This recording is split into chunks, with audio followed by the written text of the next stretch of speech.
Part 7 है, नहीं आज पार्ट 7 है। आज जो है आज हम आप लोगों को हम बताएंगे ये इन सेंटर का, अंतः केंद्र का कोऑर्डिनेट कैसे निकालेंगे। अंतः केंद्र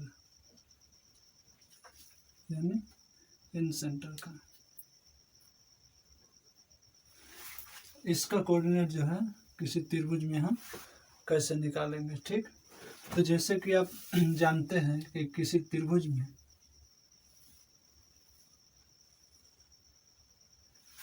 कोण के जो समद्विभाजक होता है, नहीं जो कोण का समद्विभाजक होगा वो जहाँ पे मिलते हैं वहाँ पे जो है इन सेंटर यानी अंतः केंद्र बनता है। यानी ये कोण और ये कोण बराबर होगा, समद्विभाजित करता है। ये जरूरी नहीं है जो यहाँ भुजा को भी समद्विभाजित करे, एंगल को सिर्फ समद्विभाजित करता है। ये कोण और ये कोण बराबर होंगे, यानी ये समद्विभाजित कर रहा है। नहीं, suppose A B C 3 vertex है, इसका x1 y1, ये x2 y2 और ये x3 y3 है। यहाँ पे कोई बिंदु D है सपोज, नहीं ये सामने वाले कोण को समद्विभाजित करते हुए यहाँ पे D है, तो A के सामने की भुजा A, B के सामने की भुजा B और C के सामने की भुजा C। तो इस बिंदु D का कोऑर्डिनेट क्या होगा? तो D का कोऑर्डिनेट क्या होगा ये हम नहीं, ये ज्यामिति के सूत्र से हम जानते हैं। क्या जानते हैं? ज्यामितीय नियम से, नहीं द रूल ऑफ ज्योमेट्री हम जानते हैं कि जब कोई भी कोण को अगर समद्विभाजित करता है तो सामने वाली भुजा को जो है त्रिभुज के बाकी दो भुजाओं के अनुपात में ही ये डिवाइड करता है। यानी BD और DC का अनुपात जो होगा वो आपका BD और DC का जो अनुपात होगा वो आपको BD यानी C/A होगा।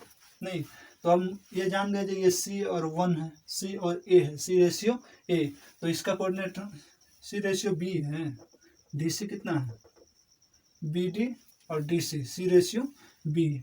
ठीक, तो यहाँ पे D का कोऑर्डिनेट अब निकालना होगा। तो सेक्शन फार्मूला से याद कीजिए, यदि कोई M और N में विभाजित करता हो तो ये पूरा इधर साइड में लिख देते हैं, ये पूरा है A। तो D का कोऑर्डिनेट क्या होगा?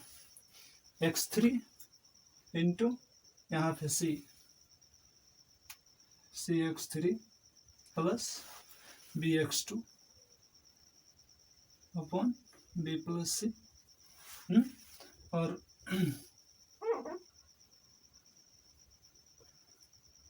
y में क्या होगा? cy3 plus cy2 upon b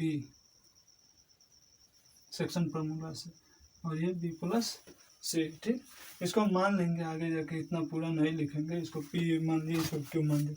ये कहाँ से आया? सेक्शन फार्मूला से आया। इधर c अनुपात b है तो c into x3 b into x2 c into y3 and b into y2। तो इसका कोऑर्डिनेट भी हम निकाल दिए D। अब अगर हमको इसका कोऑर्डिनेट निकालना है AI का, इसका कोऑर्डिनेट निकल गया, इसका कोऑर्डिनेट निकल गया। यहाँ पे ये बिंदु ये डिवाइड हमको नहीं बता रहा है प्रॉपरली, जहाँ ये किस रेशियो में बांट रहा है। तो अगर हम ये रेशियो हमको मालूम चल जाए कि किस रेशियो में बांट रहा है तो हम इसका कोऑर्डिनेट आराम से निकाल सकते हैं। तो ये ज्यामितीय नियम से त्रिभुज बड़ा वाला त्रिभुज में ABC में, नहीं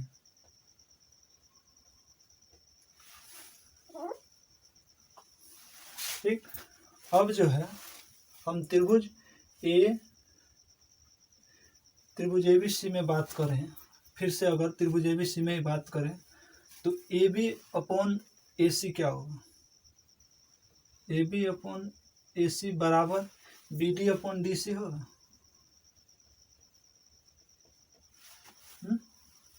AB upon AC equal to BD upon DC। तो यहाँ पे AB कितना दिया है? AB का C है और AC B equal to BD और DC। इसको बी और सी को दिखने में अच्छा लगे इसलिए उलट देते हैं इसको। B C equal to D C plus D C upon B D, D C upon B D. यही चीज़ यहाँ आया नहीं, लेकिन कैसे आया तो आप देखिए ऐसे नहीं, ए बी अपॉन ए सी, जो भी मैं बोला था वही चीज़ हम आपको निकाल के बताया, जहाँ B D upon D C, B D upon D C, C by B या फिर डी सी अपॉन, यहाँ तक तो आप समझ गए। इसको हम समीकरण 1 मान लेते हैं। ठीक, अब हम बड़ा वाला त्रिभुज का बात हो गया, अब छोटे वाले त्रिभुज में, इस त्रिभुज में आइए देखिए यहाँ पे त्रिभुज बी ए डी की बात कीजिए। बी ए डी में क्या है, बी ए डी में बी का समद्विभाजक है ए आई, बी आई जो है, बी आई जो है क्या है, कौन बी का समद्विभाजक है, बी का समद्विभाजक है बाइसेक्टर है नहीं, तो ये भी इस भुजा को इसी अनुपात में विभाजित करेगा नहीं, तो इस भुजा को इस अनुपात में विभाजित करेगा। ये दोनों जैसे ये ज्यामिति के नियम से जो है सामने वाली भुजा के अनुपात में ही विभाजित कर रहा है, तो ये भी तो करेगा क्योंकि ये भी समद्विभाजक है, ये भी एक इसके लिए आधार है। तो इसको जब समद्विभाजित करेगा तो इसका भी ये कोण को जब समद्विभाजित करेगा तो इसका भी रेशियो यही होगा जो इसके बगल वाली दो भुजाओं का होगा। तो यहाँ पे हम ये ज्यामितीय नियम से ही A B upon B D equal to कितना होगा, A B upon B D equal to A I upon D I. ठीक, अब ए बी हमको मालूम है सी है, ए बी मालूम है सी है, बी डी नहीं मालूम है, बी डी हमें नहीं पता, और ए आई और डी आई इसमें से तो हमको कुछ मालूम है नहीं, यही तो हमको निकालना है ताकि ये रेशियो मालूम चल जाए तो हम इसका सेंटर निकाल दें। ठीक, तो इसको यहीं पे ला के हम छोड़ देते हैं। तो समीकरण 2 फिर से अब समीकरण 1 पे आते हैं। हमको बी डी चाहिए यहाँ पे, अगर बी डी का एग्जैक्ट मान मालूम चल जाए तो हम बी डी का अगर वैल्यू हमको पता हो जाए तो हम ए आई अपॉन डी आई निकाल दे सकते हैं नहीं, यहाँ पे बी डी का वैल्यू हमको निकालना है। ठीक, तो ये देखिए एक काम करते हैं, समीकरण 1 में जो है ना, समीकरण 1 में 1 जोड़ देते हैं दोनों तरफ, दोनों तरफ 1 जोड़ने पर नहीं, 1 जोड़ रहे हैं क्यों, इसका फायदा होगा जब बी डी और डी सी हो जाएगा, अगर यहाँ पे बी डी ऊपर आ जाएगा, अभी करके दिखाते हैं, तो बी अपॉन सी प्लस 1। ठीक, और इधर D C upon B C B D plus 1। तो यहाँ पे देख रहे हैं आप B plus C upon C हो गया नहीं, और यहाँ पे D C plus B D upon में बी डी हो गया। ठीक, यहाँ तक तो आपको समझ में है। इससे क्या होगा, यहाँ पे और एक बार देखिए, बी डी का वैल्यू यहाँ से आएगा हमको D C plus B D, D C plus B D, ये पूरा आ रहा है, यानी पूरा का मान कितना है ए, तो ए अपॉन बी डी बराबर बी प्लस सी अपॉन सी, यानी बी डी इक्वल टू, यानी यहाँ पे बी डी, यानी बी डी इक्वल टू कितना है ए सी अपॉन बी प्लस सी। यहाँ बी डी का मान निकाल दिया। ठीक, क्यों निकाले थे आपको मालूम है, जहाँ समीकरण 2 में जो है बी डी का मान अगर आ जाता तो हमको ए आई अपॉन डी आई निकल जाता। तो अब हम जो है क्या करेंगे, अब बी डी का मान हम समीकरण 2 में रखते हैं नहीं, तो आगे आइए अब यहाँ पे रखते हैं। अब क्या करेंगे, बी डी का मान समीकरण 2 में रखने पर, ठीक, बी डी का मान समीकरण 2 में रखें। यहाँ पे समीकरण 2 देखिए, C upon B D equal to A I upon D I, C upon B D equal to A I upon D I, यही समीकरण 2 था ना। तो यहाँ पे बी डी का मान हम रखेंगे। अब तो कितना होगा सी, और बी डी का मान कितना है, बी डी का मान अभी आया हमको, देखिए बी डी बराबर ए सी अपॉन बी प्लस सी, यहाँ कितना है, ए सी अपॉन बी प्लस सी बराबर ए आई अपॉन डी आई। ठीक, अब यहाँ से जो है इसको पलटिए, कितना हो जाएगा, सी into B plus C upon ए सी बराबर में आएगा ए आई अपॉन डी आई। नहीं, सी से ए सी कैंसिल, तो बी प्लस सी अपॉन ए, ये क्या आया, ए आई अपॉन डी आई। ठीक, इसका मतलब हमको ए आई और डी आई का रेशियो हमको मालूम चल गया। ए आई कितना आया अभी रेशियो में, बी प्लस सी, और ये रेशियो में कितना आया, ए। ठीक, अब दोनों का जब रेशियो हमको मालूम हो गया, दोनों का कोऑर्डिनेट भी मालूम है शीर्ष का, तो आई का कोऑर्डिनेट नहीं निकल जाए। चलिए, तो अब कोऑर्डिनेट ऑफ आई निकालते हैं।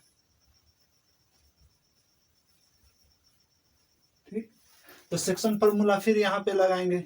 ये कितना है, बी प्लस सी रेशियो है, और यहाँ पे ये सबको हम पी माने हैं, बार बार इतना कौन लिखे, cy3, तो यहाँ पे पी और यहाँ पे क्यू मान लिए। ठीक, तो अब जो है आई का कोऑर्डिनेट हम निकाल रहे हैं, तो एक्स के लिए क्या होगा, यहाँ पे बी प्लस सी इंटू इसको गुना इससे यानी पी से अपॉन में ए प्लस बी प्लस सी।